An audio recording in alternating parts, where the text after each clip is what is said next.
everyone, this is Pause or Repeat. Here we figure out whether a game is really worth your time and money. Today's game is Palworld.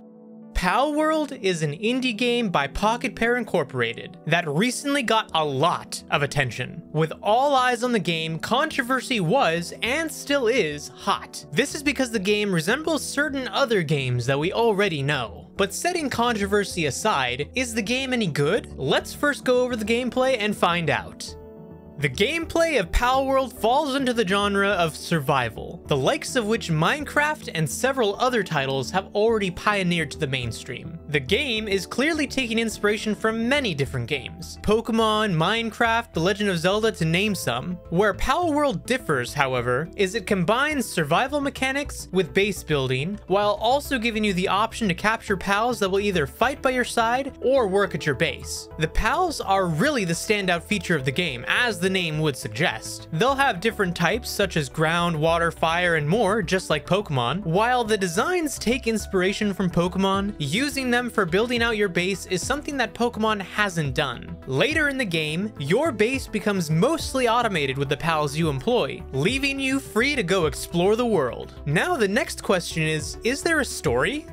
Survival games have sometimes struggled with developing a story, and especially with this game being in early access, at least now, this is no exception. There is technically a story, though you mostly read it through scattered journal entries, but to put it simply, you landed on Palpago's island mysteriously, and now you have to go fight gym leaders and unravel more of the mystery of the world tree. As the game's development continues, there is no doubt that the story will continue to develop as well, but as it is now, it is definitely not the main focal point. But now the question still stands. Pause or repeat? What should we call this game? The American Pokemon? Pokemon with guns? And Nintendo's lawyers, don't come after us for that, okay? Yeah, right. We're not the first ones to say that, because no. I think a lot of people but let me stop you though. Correlation. Let me stop you there though, Henrik, because you do see those comparisons of Palworld being to Pokemon. Do you think that is a fair assessment? I think there's definitely a fair assessment to be had there, considering, yes, a lot of the designs are really close to Pokemon designs, but I'd say that's, you know, based on the fact that they're not the same, it's just inspired. It's just inspiration that they took from that game, just like they took inspiration from Breath of the Wild. Oh, like Pokemon was inspired by Dragon's Quest? Exactly. Okay, gotcha. Yeah, okay, so at least everybody's on the same page. Yeah, so, but I mean, Pokemon hasn't done that whole thing of, you know, base building and guns involved in the game as well. So it's not exactly just Pokemon. It's all sorts of things put together in one game. And right. I'd say actually it's a bit of a success for them, not only based on just the numbers, but based on how many people are talking about it outside of the gaming sphere even, because I'm, you know, going to work and what is everyone talking about? They're not talking about The Last of Us Remastered.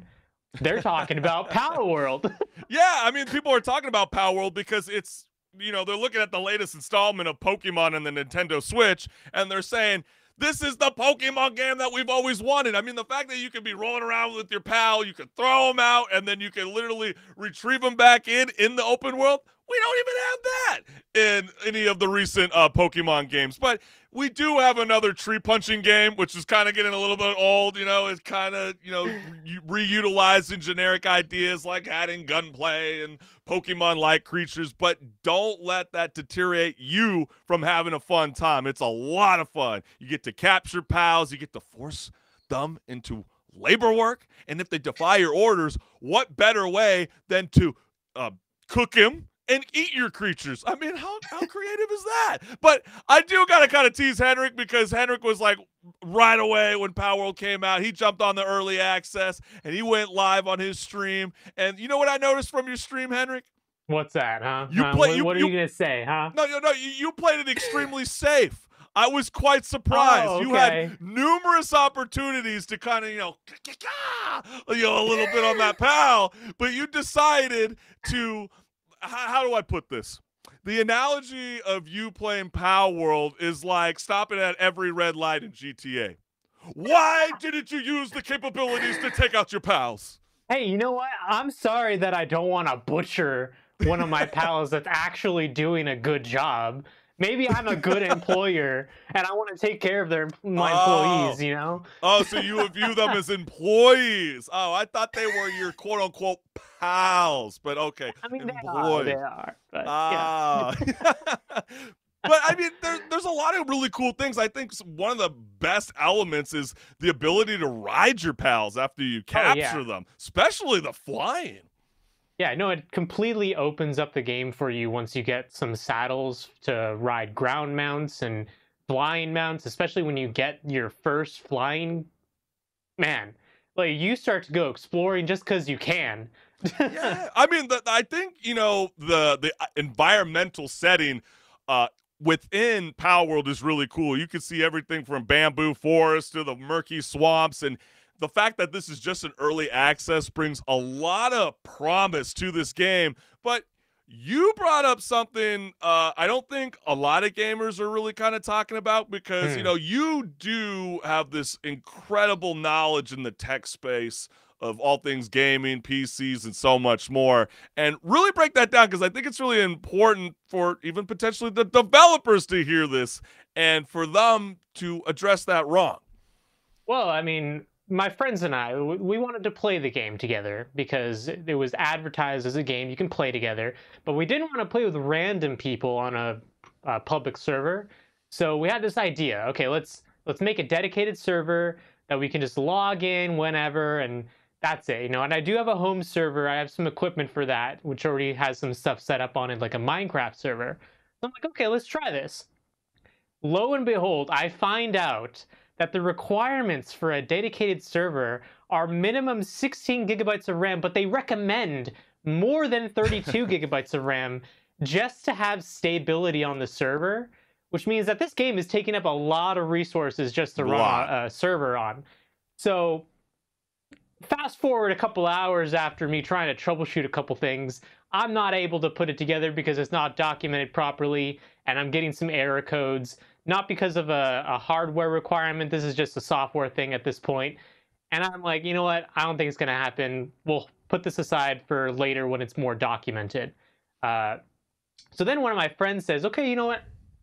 We ball here. We're gonna host it on my computer and we're gonna let it run. Yeah. So after a couple of hours, everyone lags. The second you fast travel, everyone lags for like a good And 3 that's the thing. seconds. It's not just you and your friends. There's Yeah. lots of reports of people expressing a bit of their frustration with the multiplayer aspect of it, which is that's kind of crucial because this is what's going to make Palworld succeed. Yeah, absolutely. And I'm sure they'll fix it, at least to a degree, considering they probably didn't expect as much success as they got. So they weren't really expecting people to be using multiplayer in the same level of scale as they are now. Otherwise, they would have had, I'm sure, some dedicated servers already set up for people to run stuff on, Yeah. because some games already do that, where if, you start a lobby of some shooter or something, they'll make it so that your system is not doing the brunt of the work in terms of hosting everything. So I'm sure something will come down the line, but it's in early access, so it still has a lot of work to go for it in terms of that. But as it stands right now, unless you're willing to play with other random people, which keep in mind it's not a procedurally generated map, it's a set map, so you'll Yeah. probably run into people and they might grief you. If you don't want to deal with that, playing solo is probably the way to go for now.